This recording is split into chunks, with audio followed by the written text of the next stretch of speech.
दोस्तों, इज़राइल का जो पीएम है नप्ताली बेनेट, उनको एक डेथ थ्रेट लेटर मिला है और उस लेटर में इन्हें और इनकी फैमिली को मारने की धमकी दी गई है। इस लेटर के साथ-साथ से इन्हें एक बुलेट भी दी गई थी उस लेटर में और इन्हें मारने की धमकी दी गई है। यहाँ पर आप इस मैप में देख पाओगे कि मेडिटेरेनियन जो सी है, यहाँ पर मेडिटेरेनियन सी के आसपास सी के पास एक छोटा-सा देश है जो कि यहूदी देश है और जो कि मुस्लिम बहुल इलाके से, एक तरीके से मुस्लिम बहुल कंट्री के आसपास से घिरा हुआ है।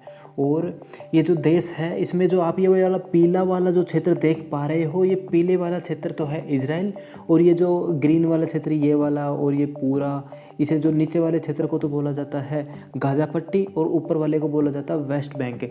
जो गाज़ा पट्टी है, यहाँ पर हमास नाम का एक आतंकी संगठन पाया जाता है जो कि रेगुलरली मतलब कुछ दिनों में ही जैसे इज़राइल पर बार-बार हमले करता रहता है, मिसाइल अटैक करता रहता है। डिफरेंट तरीकों से इज़राइल को मतलब परेशानी झेलनी पड़ती है इसकी तरफ से, हमास की तरफ से।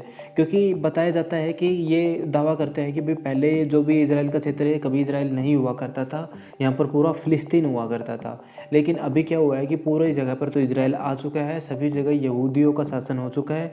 लेकिन बस यही एक ये जो बताया गया है गाज़ा पट्टी और ये वेस्ट बैंक वाला क्षेत्र ही बचा है जहाँ पर ये एक्टिव है, जहाँ पर फ़िलिस्तीन का नामो-निशान है।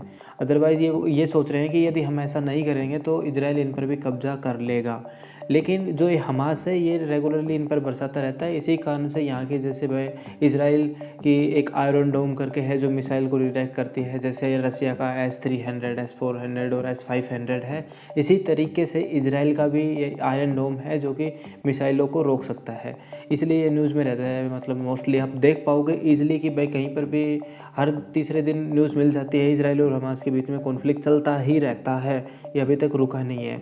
दोस्तों, अभी फ़िलहाल क्या हुआ है कि इनको एक डेथ थ्रेट मिला है और डेथ थ्रेट मिला है, इन्हें नहीं मिला।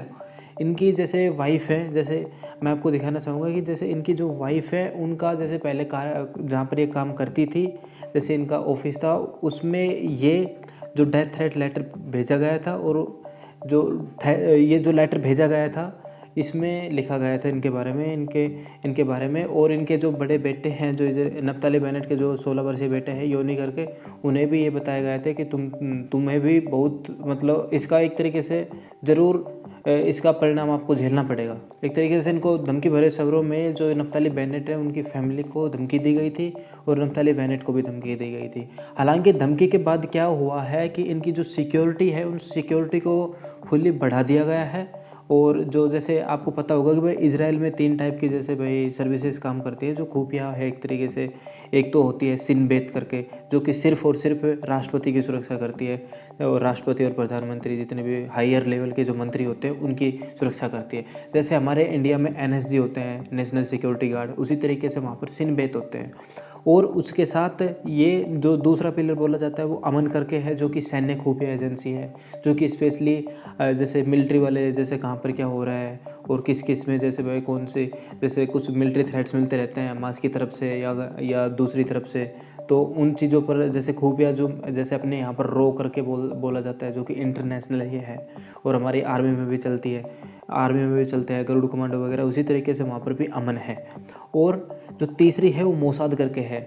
जो मोसाद है वो सबसे इंटेलिजेंस बोली जाती है, दुनिया की सबसे मतलब खुफिया एजेंसी में गिनी जाती है, सबसे टॉप खुफिया एजेंसी में, जिसका इस्तेमाल यूएसए भी करता है ईरान के खिलाफ। और मोस्टली जैसे ये एशिया में, जैसे ये सेंट्रल एशिया बोला जाता है, इसमें जो भी जैसे जितना भी डिस्टर्बेंस है उसको रोकने के लिए मोसाद का काम करता है, मोसाद का काम करता है यूएसए, और यूएसए भी बहुत ज़्यादा फंड करता है मोसाद को।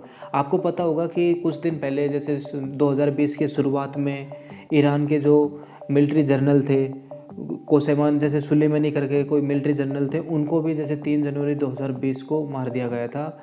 वो ईरान से इराक में गए हुए थे और इराक में वहीं पर मार दिया गया था, और ये काम बताया गया था मोसाद के द्वारा किया गया है।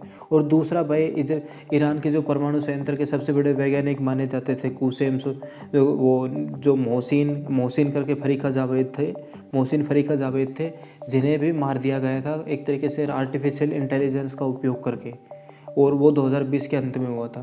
तो इस वजह से भाई एक तरीके से ईरान को ये बहुत सेटबैक लगा था। और मोसाद एक तरीके से बहुत खतरनाक एजेंसी बोली जाती है, खुफिया एजेंसी, ठीक है। ये वर्ल्ड की टॉप में गिनी जाती है, टॉप नंबर 1 में गिनी जाती है, जो कि सबसे मतलब जो भी आज तक इनके जितने भी मिशन हुए हैं मोसाद के द्वारा वो कभी फेल नहीं हुए थे। और हालांकि अभी ये हुआ है कि जितने भी जैसे डेथ थ्रेट आई है, जो इनकी पत्नी है नफ्ताली बेनेट जी की, इनकी पत्नी के घर गिलिन बेनेट करके है इनकी पत्नी, इनके घर पर जैसे ये जो पूर्व कार्यस्थल था वहाँ पर ये लेटर मिला था। और उस लेटर में इनको धमकी दी गई थी, इनके 16 वर्षीय बेटे योनी के बारे में धमकी दी गई थी और इन्हें एक तरीके से डेथ थ्रेट दी गई थी। और ये डेथ थ्रेट आई है जब इजराइल ने अभी रिसेंटली भाई जो सीरिया है, सीरिया की राजधानी के आसपास गोले बरसाए थे, क्योंकि वहाँ से भी इन्हें एक तरीके से परेशानियों का सामना करना पड़ा था दमिश्क करके, जो सीरिया है उसकी राजधानी दमिश्क है। और 14 अप्रैल को इजराइल ने वहाँ पर भी एयर स्ट्राइक की थी, जिसमें भाई 4-5 लोग मारे गए थे। तो इस वजह से दमिश्क की तरफ से बताया जा रहा है कि, और दमिश्क की तरफ से तो नहीं, लेकिन उसके बाद ये डेथ थ्रेट आया है, जो कि अब इजराइल के, और इसी कारण से इजराइल में अलर्ट जारी है, एक तरीके से इनकी सिक्योरिटी फुल्ली बढ़ा दी गई है। हालांकि जो यहाँ के इजराइल के जो पीएम हैं ये बोल रहे हैं कि आने वाले जैसे 4-5 मई को इजराइल का जो स्वतंत्रता दिवस है वो मनाया जाने वाला है, क्योंकि जो इजराइल है वो 4 मई को शाम को आज़ाद हुआ था 1948 में। और 1948 में जो मोस्टली कंट्रीज़ थे जैसे यूएसए के साथी उस टाइम के, जो द्वितीय विश्व युद्ध में जीत करके आए थे, जैसे भाई यूएसएसआर, यूएसए, जो भी यूरोप के कंट्रीज़ थे मेनली, जैसे कि ब्रिटेन और फ्रांस, इन्होंने एक तरीके से इनको इजराइल को वहीं पर मान्यता दे दी थी। लेकिन भारत ने 1950 में मान्यता दी थी इजराइल को, और वहीं से चला था ये चीज़ें। लेकिन अभी फ़िलहाल क्या हुआ है कि जब से ये 4-5 मई को ये मनाया जाने वाला है, तो यहाँ के जो पीएम हैं इन्होंने क्लियरली ये कहा है कि भाई जो अभी ये स्वतंत्रता दिवस आने वाला है, इसलिए शांति बरतिए और शांति से काम लीजिए। और इस तरीके से मतलब थ्रेट वगैरह से कुछ नहीं होने वाला है। और बात मतलब जो भी चीज़ें होगी वो बातों से ही होंगी। और इन्होंने ये भी कहा कि मुझे इस डेथ थ्रेट से ज़्यादा मतलब मेरे मरने से ज़्यादा हमारे देश के भविष्य पे की चिंता है, कि हमारे देश के जो भी जवान हैं, नौजवान हैं, उनके बारे में चिंता सताई हुई है, ना कि मेरे डेथ थ्रेट के बारे में। तो दोस्तों इसी के साथ आपकी क्या राय है कमेंट बॉक्स में ज़रूर लिखिए, और चैनल को लाइक कीजिए, शेयर कीजिए और सब्सक्राइब